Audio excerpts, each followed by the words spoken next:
아무튼 우리 하나님의 말씀 보도록 하겠습니다. 하나님의 말씀은 이사야서 61장입니다.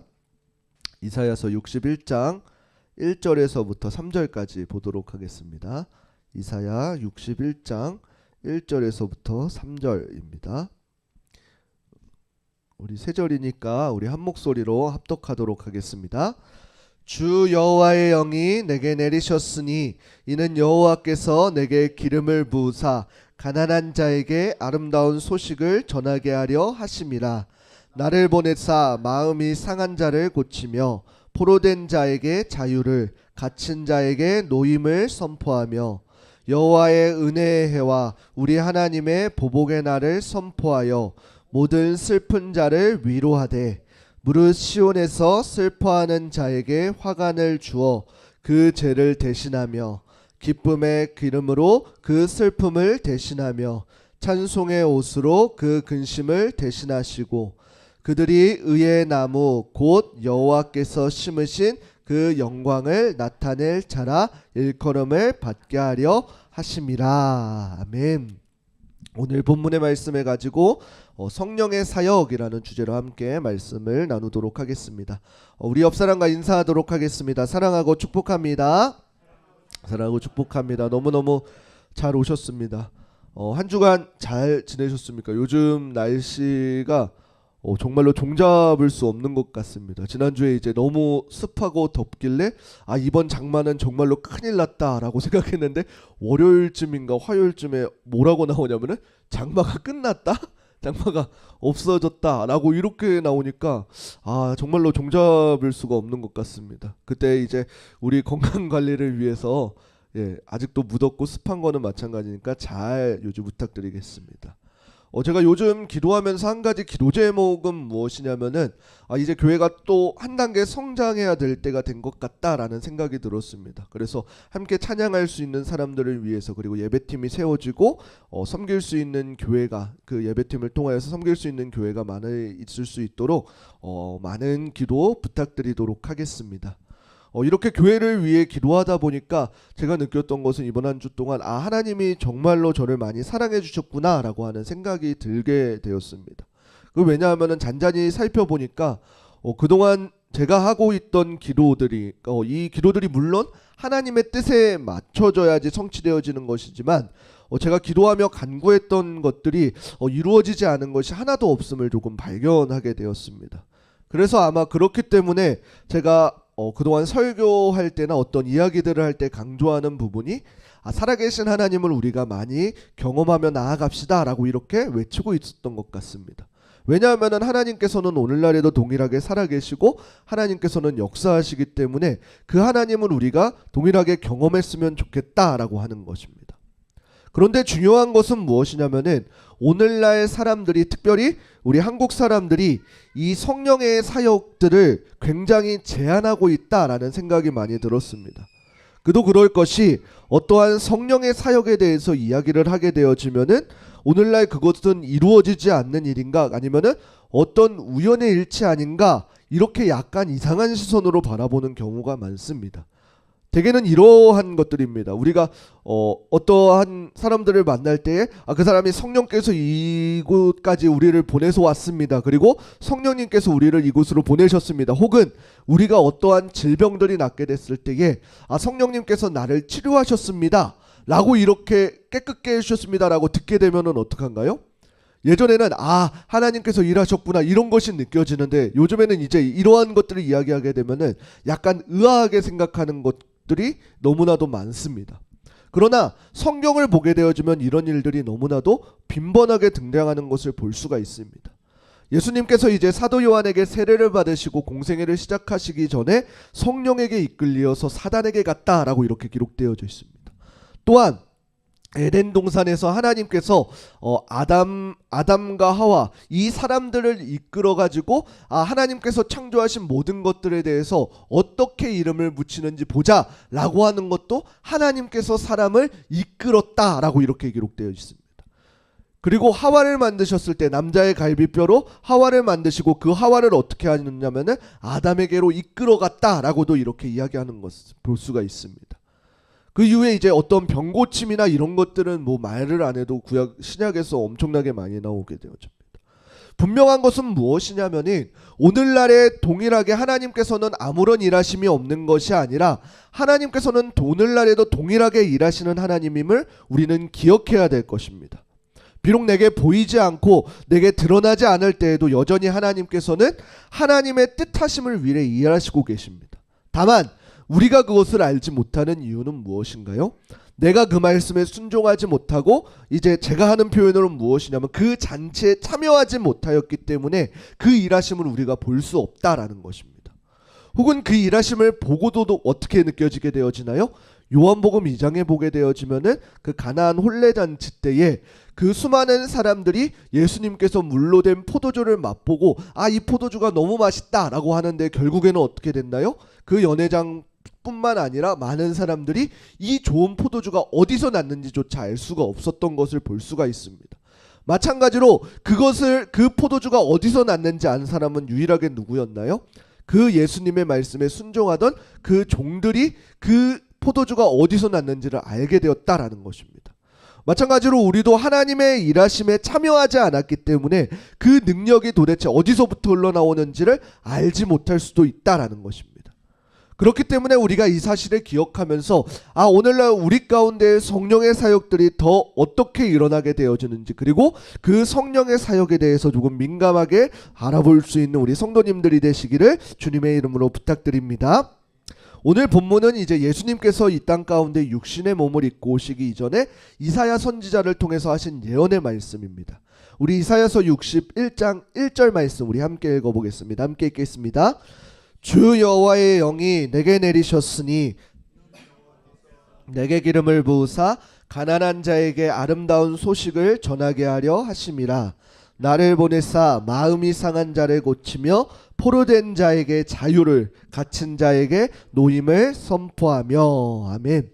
이 말씀은 이제 누가복음에서 예수님께서도 이 말씀을 인용하면서 이 사역에 대해서 이야기하고 있습니다.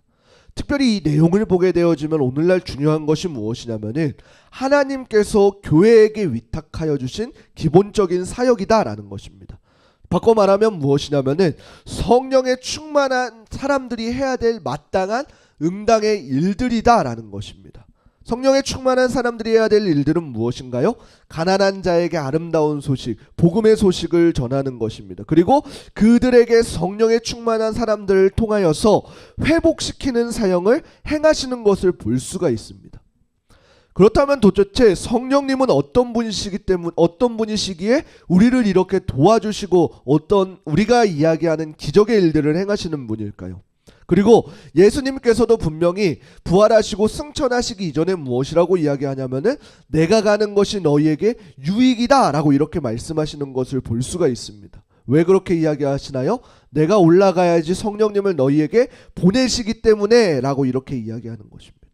그렇다면 그 성령님의 사역이, 성령님이 우리 가운데 보내심이 왜 우리한테 유익이 되어질까요? 그동안에 이제 예수님께서 공생의 당시에는 하나님께서 일하시는 방법이 무엇이었나요? 그 육체의 몸을 입고 오신 예수 그리스도를 통해서 일하였습니다. 그런데 그 예수 그리스도를 통한 육체적인 사역에 매여 있었다면 이제 성령의 사역은 어떻게 하나요? 그 성령 한 분 성령이시지만 우리 각 사람의 심령 가운데에서 역사하시는 하나님의 영을 우리가 경험하게 되어지는 것입니다. 그렇기 때문에 어떠한 제약 없이 하나님께서 우리 각 사람의 마음 가운데 일하시는 그 하나님의 영, 성령님을 우리가 경험할 수 있게 되어지는 것입니다. 요한복음 14장 17절 말씀 우리 함께 읽어보겠습니다. 함께 읽겠습니다. 그는 진리의 영이라 세상은 능히 그를 받지 못하나니 이는 그를 보지도 못하고 알지도 못함이라. 그러나 너희는 그를 아나니 그는 너희와 함께 거하심이요 또 너희 속에 계시겠음이라. 아멘. 성령님께서는 우리 가운데 어떻게 하시나요? 그는 진리의 영이라 세상이 능히 그를 받지 못한다 라 그럽니다. 그래서 세상의 많은 사람들을 그 성령 하나님을 알지도 못하고 보지도 못할 것이다 라 그럽니다. 그러나 누구는 안다 그러나요? 예수님을 믿는 사람들, 예수님에 대해 존재를 아는 사람들, 그 특별 계시, 성경을 통해서 그 성령님의 존재를 인정하는 사람들에게는 어떻게 돼요? 우리 안에 계시는 성령 하나님을 우리는 경험하게 되어진다 라고 이렇게 이야기하고 있습니다. 그래서 그 성령님께서 내주하셔서 우리 가운데서 일하시는 것은 무엇을 사역하시면서 일하실까요? 첫 번째는 우리를 깨닫게 해주시는 사역을 하십니다. 요한복음 14장 26절 말씀 우리 함께 읽어보겠습니다. 함께 읽겠습니다. 보혜사 곧 아버지께서 내 이름으로 보내실 성령 그가 너희에게 모든 것을 가르치고 내가 너희에게 말한 모든 것을 생각나게 하리라. 아멘. 성령님께서 우리 안에 내주하셔서 행하시는 첫 번째 사역은 무엇이냐면은 우리에게 말씀하셨던 우리에게 이미 주셨던 그 모든 것들을 기억나게 하고 깨닫게 하여 주신다라는 것입니다. 그래서 성령의 사역의 특징 중 하나를 보게 되어지면은 무엇에 초점이 가 있냐면은 다른 어떠한 기적들 놀라운 일들에 초점이 가 있는 것이 아니라 그리스도에게 초점이 향하여 있다라는 것을 알 수가 있습니다. 어떠한 새로운 것을 우리에게 경험하게 하시는 것이 아니라 이미 말씀하신 그 말씀들을 깨닫게 해주시고 기억나게 해주심으로써 우리를 예수 그리스도께로 인도하여 주시는 것입니다. 이것이 하는 역할은 또 무엇이에요? 성경이 하는 역할과 마찬가지입니다.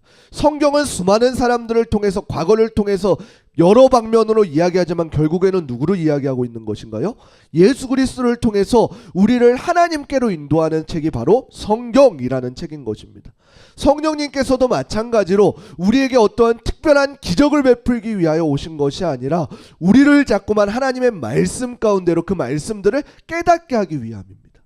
그렇다면 우리가 오늘날 하나님의 말씀을 많이 읽어야 되는 이유는 무엇일까요?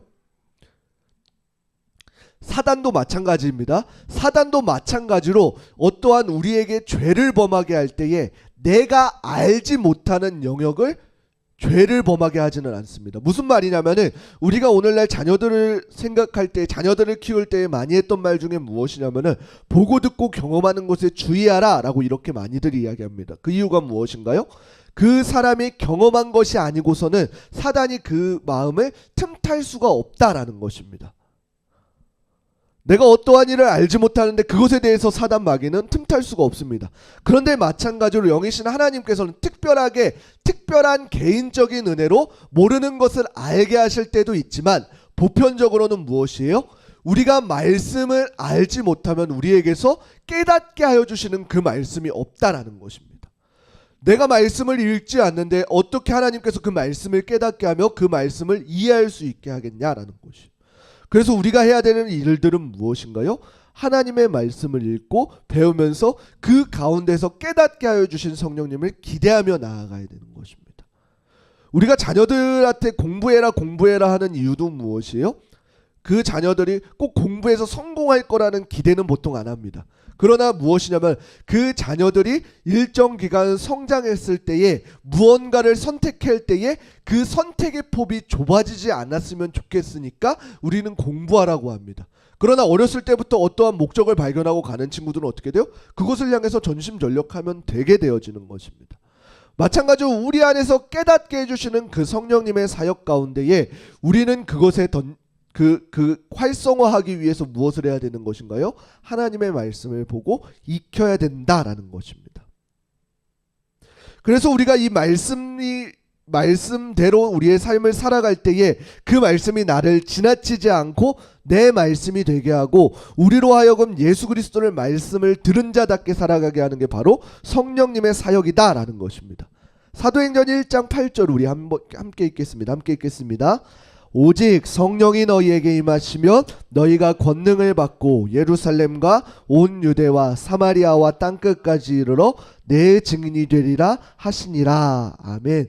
오직 성령이 너희에게 임하시면 너희가 권능을 받게 되어진다라고 이렇게 이야기합니다. 권능은 무엇이냐면 하나님의 능력입니다.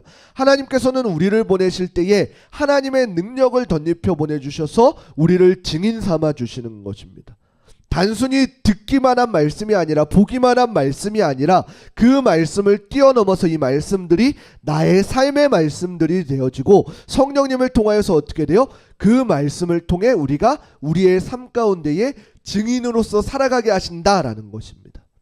이 성령님께서 우리 안에 계심으로 사역하게 되어지는 두 번째 사역은 무엇이냐면은 분별하게 되어지는 것입니다. 고린도전서 2장 14절 말씀 우리 함께 읽어보겠습니다. 함께 읽겠습니다. 육에 속한 사람은 하나님의 성령의 일들을 받지 아니하느니 이는 그것들이 그에게는 어리석게 보임이요 또 그는 그것들을 알 수도 없나니 그러한 일은 영적으로 분별되기 때문이라. 아멘. 성령님께서 우리 안에 내주하셔서 하시는 역할은 무엇이냐면은 우리에게 올바르게 분별할 수 있는 눈을 허락하여 주십니다. 성경의 수많은 시대 가운데 거짓 선자들이 나올 때에 그들을 분별할 수 있는 방법은 무엇이냐면은 다른 곳에 있는 것이 아니라 오직 성령의 조명하심으로 그것들을 분별할 수 있는 것입니다. 오늘날에도 수많은 이단들이 있습니다. 이단들이 무서운 이유는 무엇인가요?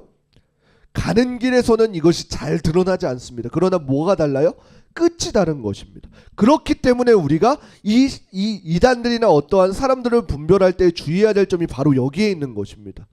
어떠한 사람이 이상한 사람이고 이상한 신천지이고 이러한 것들을 모르기 때문에 바르게 분별할 수 있는 지혜를 어디서 얻어야 되는 것인가요? 바로 우리 안에 계시는 성령님께 구해야 된다라는 것입니다. 제가 예전에 제가 어떤 성도님을 만나서 그 성도님이 신천지에서 이제 한 6개월 정도 공부하다 온 성도님이 계셨습니다. 그런데 그 6개월 정도 공부한 제가 그 성경 자료를 봤는데 우리가 하고 있는 이 성경 공부랑 똑같습니다. 마태복음 이런 성경 공부 그리고 창세기 성경 공부 이러한 것들이 초반에는 대부분 똑같습니다. 한 3개월, 4개월 이 정도까지는. 그런데 그 3개월, 4개월이 지난 그 이후부터는 어떻게 되어지나요? 성령님의 자리에 자연스럽게 이만희가 들어가게 되어지고 어떠한 이단의 이름들이 들어가는 것을 볼 수가 있습니다. 그렇기 때문에 이것이 우리가 영적인 것으로 미혹되게 되어지면 어떻게 돼요? 한도 끝도 없이 말려들기 때문에 우리는 늘 깨어서 무엇해야 되나요? 기도해야 되는 이유가 바로 거기에 있는 것입니다. 이 영적인 것은 우리가 어떠한 나는 넘어가지 않을 거야 이러한 것에 자신할 수 있는 것이 아니라 영적인 일이기 때문에 우리는 어떻게 돼요? 그것을 영적으로 분별할 힘이 우리에게서 나와야 된다라는 것입니다. 그런데 우리에게서 나올 수 없기 때문에 어디서 나오는 것인가요? 그것이 바로 우리 안에 내주하시는 성령님을 통해 나오게 되어지는 것입니다. 그래서 성령님께서 우리 안에서 사역하시는 것이 바로 분별하게 하는 사역인 것입니다. 세 번째는 무엇인가요? 우리를 위로하시는 사역입니다. 요한복음 14장 16절 말씀 우리 함께 읽어보도록 하겠습니다. 함께 읽겠습니다. 내가 아버지께 구하겠으니 그가 또 다른 보혜사 너희에게 주사 영원토록 너희와 함께 있게 하리니. 아멘. 이 요한복음에서 성령 하나님을 표현할 때에 4번씩이나 이 보혜사라고 이렇게 표현하는 것을 볼 수가 있습니다. 이 보혜사라는 뜻은 헬라어 원어를 보게 되어지면은 팔라크레토스라는 뜻으로 어떠한 대언자, 위로자, 중재자, 대변자 이러한 뜻으로 해석되어지는 것입니다.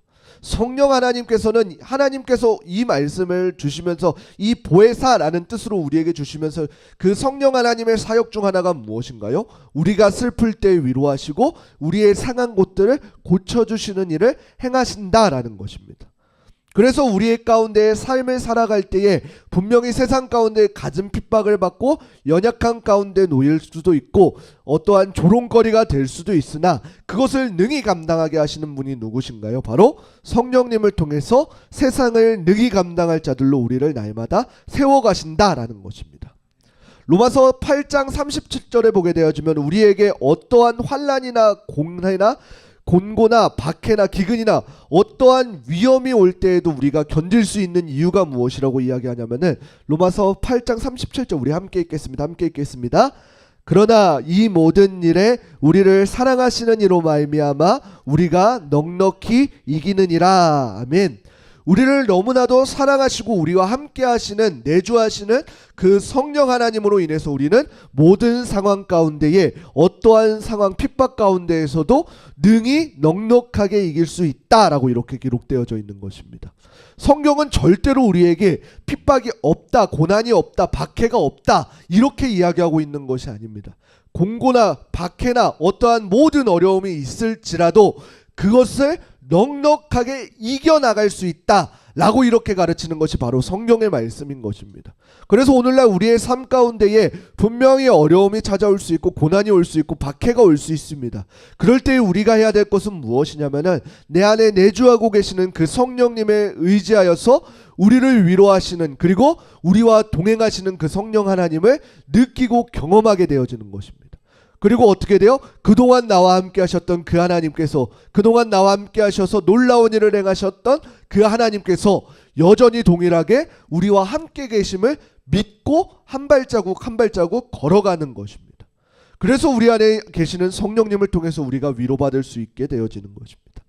마지막으로 성령님께서 우리 안에서 내주하셔서 행하시는 사역은 무엇이냐면은 이 성령님께서는 우리를 하나 되게 하신다라는 것입니다. 에베소서 4장 3절 말씀 우리 함께 읽어보겠습니다. 함께 읽겠습니다. 평안에 매는 줄로 성령이 하나 되게 하신 것을 힘써 지키라. 아멘. 하나님께서는 우리에게 각 사람에게 성령님을 통해서 다양한 은사들을 주셨습니다. 모양도 다르고 환경도 다르고 그리고 모든 것들이 다를 수 있습니다. 성향도 다릅니다. 흔히 요즘에 표현하는 그 MBTI도 다릅니다. 그러나 이 각양 다른 은사를 가진 사람들이 연합하여서 일할 수 있는 비결이 바로 이 성령님의 하나 되게 하심에 있다라는 것입니다. 아마도 이것이 교회 공동체의 가장 꽃이 아닐까 싶습니다.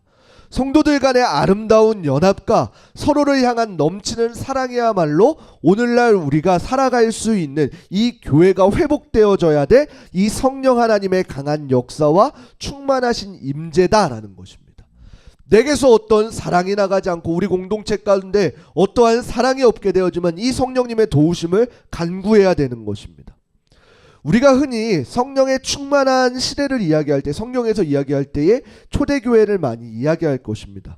성령 안에서 하나 되어서 생동감 있는 사람의 공동체, 서로의 필요를 알고 서로의 연약함을 도우면서 자신의 가진 것들 통용하였던 그 유기적인 공동체를 이야기할 때 우리는 모두 다 초대교회를 이야기할 것입니다. 그런데 이 초대교회의 공동체가 가능했던 이유가 무엇이나요? 바로 성령 안에서 하나 되게 하시는 이 성령님의 하나 되게 하심의 비결인 것입니다. 예수 그리스도 안에서 우리가 한 몸을 이루고 각 지체를 이룬 자들로서 그 맡은 바 역할을 충실하게 행할 때에 비로소 어떻게 돼요? 교회라는 이 공동체가 되어질 것입니다. 아마 요즘 교회를 향해서 우리 모두가 기도하는 부분이 아마 바로 이 유기적인 살아있는 생동감 있는 교회가 되기를 기도하는 것일 것입니다.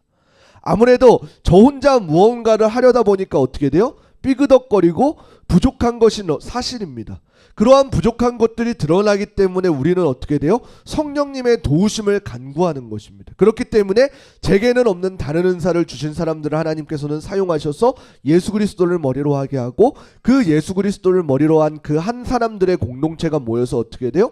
교회라는 이 공동체를 유지하게 하는 것입니다. 그렇기 때문에 우리 각 개인이 먼저 돼야 될 것은 무엇인가요? 내 안에 계신 성령님께서 우리를 어떻게 조명하고 계시는지를 경험해야 되는 것입니다. 하나님께서 우리에게 원하시는 뜻이 무엇인지 오늘날 내게 맡겨주신 그 위치 가운데, 가정이라면 그 가정의 위치 가운데, 사업장이라면 그 사업장의 위치 가운데, 교회라면 그 교회의 위치 가운데 나를 보내신 목적과 그 뜻을 발견하여서 우리가 어떻게 돼요? 그 부르심에 응당 민감하게 반응하여서 사역해야 된다라는 것입니다. 바로 이것이 아마 우리 가운데 드러나야 되는 성령님의 사역들일 것입니다. 첫 번째는 무엇이었나요? 우리를 깨닫게 해주시는 성령님입니다. 두 번째는 우리를 분별하게 하시는 성령님입니다. 세 번째는 우리를 위로하시는 성령님입니다. 마지막으로는 어떻게 돼요? 우리를 하나 되게 하시는 성령님입니다. 저는 우리 흐르는 교회 공동체가 정말로 성령 하나님의 놀라우신 임재가 가득한 교회가 되기를 소망합니다. 성령의 사역들이 각 사람에게 드러나고 각 사람들을 깨닫게 해주시는 하나님의 놀라운 은혜를 경험했으면 좋겠습니다. 올바르게 분별할 수 있는 지혜를, 그리고 세상이 줄 수 없는 성령 하나님이 주시는 참된 위로와 평안을 누릴 수 있는 우리 흐르는 교회 성도님들 되시기를 부탁드리겠습니다. 그래서 저는 우리 흐르는 교회를 통해서 오늘날 이 땅 가운데에 하나님께서 허락하시는 참된 천국을 누릴 수 있는 우리 흐르는 교회 공동체가 되기를 주님의 이름으로 축원합니다.